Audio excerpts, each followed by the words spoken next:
Chauffeurs who drive around rich people. What are some of the weird, shocking conversations you have overheard? Not a chauffeur, but this happened because of a lack of one. Basically, a guy the first used to know back when we were teenagers, 17 years old, had a lot of money. We just never knew how much until I was invited to go on holiday with him and some other friends, all expenses paid of course. Anyway, we took a taxi to an area where this guy wanted to buy an apartment and wanted to show us, so we went with him and ended up spending the whole day walking around the area. We got tired and eventually wanted to go CK to the house, but we were so far away that walking was not an option unless we wanted to walk for about 3 hours. Neither of us had enough cash to pay for a taxi, and back then taxis didn't accept cards. This was around 2000 or 2001, by the way. So this guy rings his dad and asks if he could send a chauffeur to pick us up, but the chauffeur turns out was busy doing some deliveries for the dad. So instead the dad says, "There's a Mercedes-Benz dealership near where you are. I know the manager there as I've bought several cars from them. Just go there and buy a car with the credit card.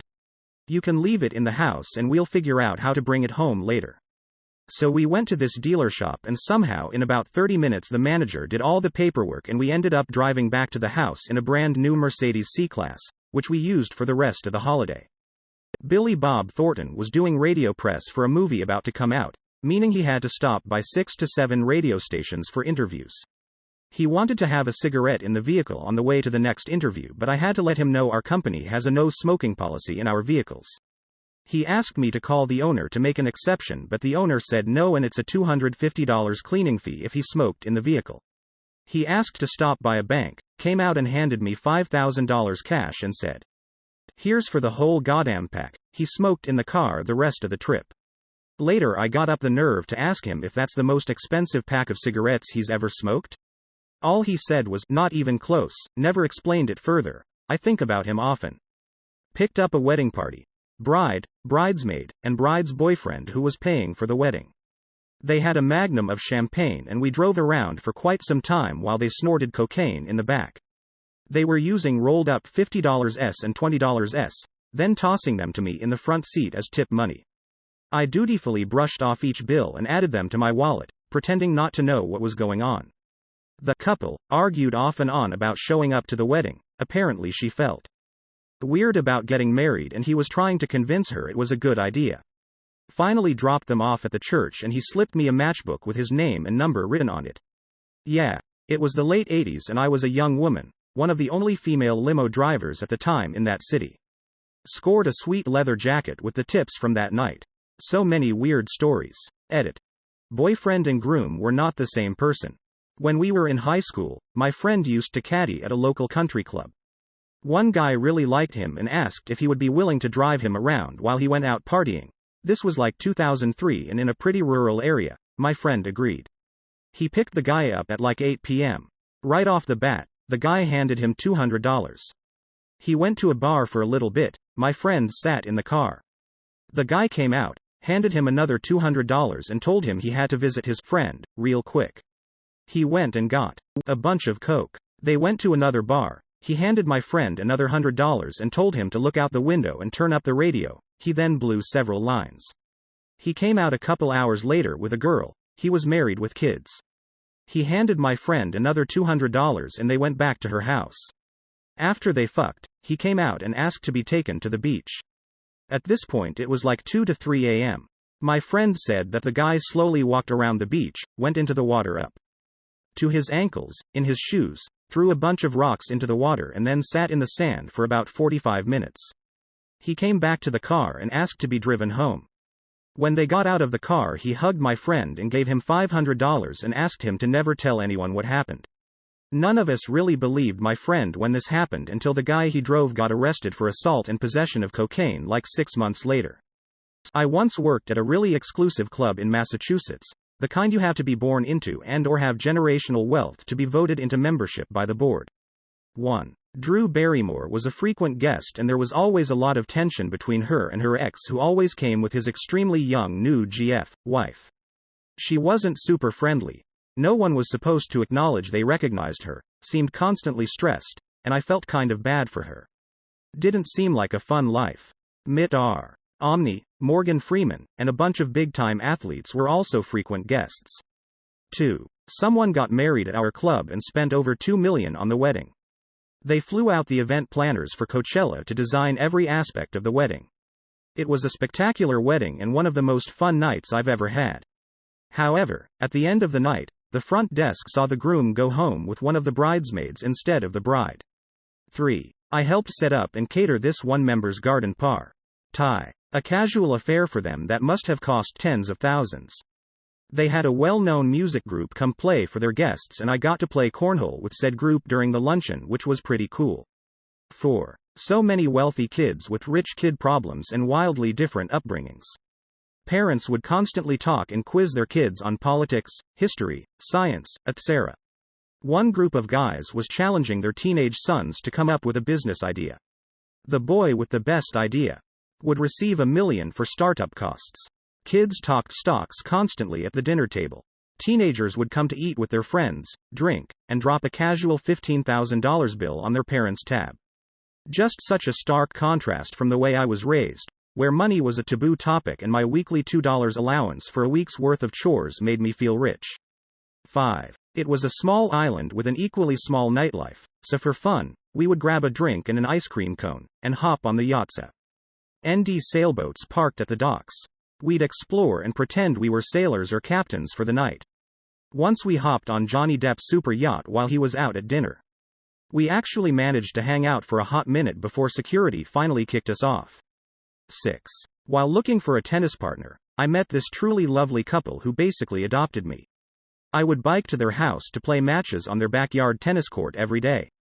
They loved to take me out to eat at these incredible restaurants. As a foodie, I was in heaven. They let me drive their cars on the beach, use their surfboards, drive their jet ski. I ran out of gas in the middle of the ocean and had to get rescued by the Coast Guard, took me out on their yacht, and even flew me out on their private jet to nearby islands to explore in the morning, and would then fly me back in time for my job at the club. They were the most kind and wonderful people and never asked for anything but my company in return. I think they missed their daughters who both lived out of state. I fell out of touch with them, but I think of them often and hope they're doing well. I used to know a chauffeur. He ended up driving around some big stars. He was big dude, like 6 feet 8 inches and super muscular. His best story was when he was driving around a few WWE, WWF back then, stars, and they awkwardly asked him to not get out and open the door for them because he'd make them look smaller. Friend of mine worked for an upscale concierge chauffeur service. His most memorable moment came when he lost Marie Osmond. Fairly simple gig, go to airport and pick up Marie Osmond, who was to be the featured entertainer at a private event. Plane comes in, he meets her, she has carry-on bag but her checked suitcase, containing her stage dresses and makeup, is missing. She is unflappable, though. Asks to be taken to the nearest upscale mall. He does as instructed. She goes into a large upscale department store, selects 2 long sequined cocktail dresses and goes to the fitting room to try them on, without him, of course. Unfortunately, there are 2 entrances and exits to the fitting room, and Marie Osmond exits out through the other side and cannot find my chauffeur buddy, who is waiting patiently on the side she'd entered. 0.20 minutes passes. He thinks something has gone wrong, so he grabs a female manager and asks her to go into the fitting rooms and ask for Marie Osmond. The manager thinks she is being pranked and declines. Chauffeur buddy is in mini panic mode now, running wildly around the store asking random customers asterisk, have you seen Marie Osmond? Have you seen Marie Osmond? Asterisk. Store security is summoned and he is asked to leave the premises right now. He calls his employer and tells them he has lost Marie Osmond. The employer doesn't have her cell phone number but has her agent's number and he is not accepting calls. She has in the meantime taken a cab to the gig, thinking she has been forgotten. Lots of apologies eventually ensued and there were no repercussions. Buddy of mine ended up picking up a Netflix producer while doing Uber. He said they had a great conversation as he brought him to his hotel. The producer invited him up for a drink and since my friend was a film student he thought it'd be a good idea to go and try to get some good networking in. They hung out for about an hour when he asked my friend if he knew of any massage places with happy endings. He didn't but the guy paid him $500 to bring him to the closest massage place which was only a few miles out. Upon dropping him off he gave my buddy a card and said, there's a big festival I'm hosting. That's your ticket in. I'll let you know then if I get that happy ending haha. He got the happy ending. Not a conversation and not me, but definitely weird, shocking, and disgusting. A friend of mine who worked in music was in a limo with Robin Thicke and a load of dancers and models driving round London. They're all just chatting and whatnot, and out of nowhere, Robin Thicke just starts going down on one of the models. There was an awkward split-second silence, and then everyone just carried on and ignored it. My aunt was a driver for actors, mainly when they'd have shoots here in Oregon. She drove Woody Harrelson around for a time and she said he smoked weed constantly and she was always worried she'd lose her job. Lol.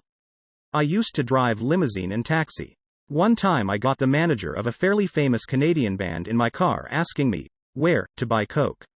I had no idea where and I told him that, so his bright idea was to find a prostitute, hire her and ask her. I told him I couldn't help him pick up prostitutes either. He was disappointed but understood. He had me drive down a well-known street until he saw a prostitute. He asked me to pull over, got out of the taxi, paid the fare, and then immediately flagged me down again as a new ride. I knew what was up, but whatever. He gets back into the car with the prostitute and she tells him exactly what house to go to for some coke. I take them there and wait a bit, they come back out and I drive him back to the venue. Then he offers me 2 free tickets to the show, which I gladly accepted as loved that band and had seen them 3 times. Alas, since I was still working during the show, I gave them away to 2 friends who had never seen the band. They had a good time and I had a fun story to share with them about how I scored those tickets. Not really a shocking conversation and hardly a famous person, but it was interesting how easily and full of trust people can be about searching out and buying drugs in a strange city. For the record, this was 2003. My dad was a chauffeur when I was younger and he told me of one story driving the director of a company down the road with the Blackpool illuminations in the company limousine. The director was standing up out of the sunroof with his arms out waving at people as he drove past. What the people on the street didn't know is that in the back of the limo there were 2 prostitutes blowing him. He thought I couldn't speak French, heard him telling his wife on the telephone where she should order a strap-on. I've had multiple people pay me handsomely to let them smoke weed in the car. Heard a French guy yelling at his wife that $10,000 was too much to pay for 2 bracelets that she bought. Also overheard a lot business deals with absurd amount of money referenced. Like tens of millions. Drove limo at Marquette University during undergrad and grad school. Some of the students that went there were obscenely wealthy. Limos are the vans that drive drunk students anywhere on campus and a few blocks outside of campus. Couple things I remember randomly from it. 1. Drunk guy leaves his wallet on a van and another driver calls it in so me and another supervisor can take it to campus police. We pick up the wallet from the driver and open it to get the student ID so they know who to am. Ale. There had to be a few grand in there and when we called the kid to tell him about it he told us we could just keep it because it was too far from his dorm to bother picking up. K. 2. I picked up a couple girls from a Chi-O and they spent the entire ride talking about how it was ridiculous that one of the girls' parents planned on making her pay for her own apartment after graduation and there was nothing even livable under $2,000 a month. The school is in Milwaukee, Wisconsin. 3. Mardi Gras is the name of a campus ministry trip where you use your spring break to build houses and drink in somewhere that doesn't get snow in April. One of the people on my van was getting a free night of drinks from his buddies because he paid for everyone's trips. I think it was like $1,500 per person IIRC. 4. Rich kids are rich but foreign rich kids are usually on a different level. Was talking to a guy from Spain who said his dad did something with movies over there, IDK. He had an actual Rolex on and ended the conversation with, "So anyways, do you know where to find any meth?"